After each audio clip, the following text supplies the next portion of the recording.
Have you ever watched someone skip a safety step, not because they're reckless, but because they've done it that way 100 times before? No incident, no correction, just routine. Here's the truth. Most unsafe behaviors at work aren't conscious choices, but habits ingrained, automatic, and often invisible. People don't always weigh risks in the moment. They follow what feels normal, and if the environment reinforces the shortcut, it becomes second nature. In this lecture, we're going beyond rules and checklists. We'll explore how the brain builds habits, why people repeat unsafe actions even when they know better, and most importantly, how to reshape those habits for safer outcomes. Objectives of the lecture. By the end of this lecture, you'll be able to understand how habits influence daily safety decisions, identify why human error happens, even when people know better, apply behavior-based strategies to shift unsafe habits into safe ones, the habit loop in safety. Most safety behavior is not a conscious decision, it's automatic. Behavioral science shows that people operate on what's called a habit loop. Cue, what triggers the behavior. Routine, the action taken. Reward, what reinforces it. For example, if someone always skips their PPE check before starting work, the cue might be time pressure, the routine is skipping the step, and the reward is starting sooner. These loops repeat daily, and the more they repeat, the harder they are to break. Slips versus mistakes.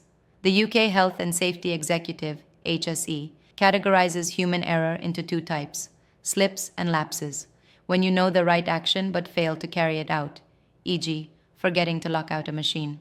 Mistakes, when your mental model is wrong, e.g., believing a shortcut is safe when it's not. Understanding which one is happening helps you respond effectively. You don't retrain someone who had a slip, you adjust the system so the correct behavior becomes easier to follow. Example, Sophia, a packaging operator, started skipping the safety latch check on her machine.